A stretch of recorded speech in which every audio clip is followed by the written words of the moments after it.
आऊज़ु बिल्लाहि मिनश्शैतानिर्रजीम बिस्मिल्लाहिर्रहमानिर्रहीम। शुरू करती हूँ अल्लाह के नाम से जो बड़ा मेहरबान और रहम करने वाला है। अल्हम्दुलिल्लाहि रब्बिल आलमीन। तारीफ़ उस अल्लाह की जो दोनों जहानों का मालिक है। अर्रहमानिर्रहीम, जो रहमान है और रहीम है। मालिकी यौमिद्दीन, जो यौम जज़ा का मालिक है। इय्याका नअबुदु व इय्याका नस्तईन। ए अल्लाह, हम तेरी ही इबादत करते हैं और हम तुझ ही से मदद चाहते हैं। इहदिनस सिरातल मुस्तकीम, हमें सीधा रास्ता दिखा।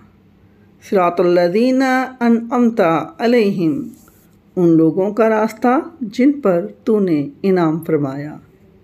गैरिल मग़दूबि अलैहिम वलद्दाल्लीन, आमीन।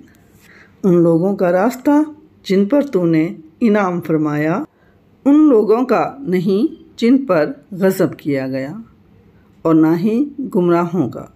आमीन सुम्मा आमीन। नाज़रीन मोहतरम, सूरत फ़ातिहा का मुकम्मल तर्जुमा सामने स्क्रीन पर दिया गया है। आप यहाँ से देखकर भी पढ़ सकते हैं। नाज़रीन, आपसे इल्तिमास है कि मेरे चैनल को सब्सक्राइब कीजिए और कमेंट में मेरी हौसला अफजाई के लिए अपनी आरा ज़रूर दीजिएगा। मैंने बाकी तमाम व्लॉग्स और दीगर वीडियोस को छोड़कर अब इस्लामी वीडियोस अपलोड करने का इरादा किया है, लिहाजा इस नेकी के काम में मेरी मदद कीजिए। जज़ाकुमुल्लाह खैरा। इसके साथ ही राबिया इरफान को इजाज़त दीजिए। अल्लाह हाफिज़। कारवां पॉइंट को सब्सक्राइब कीजिए।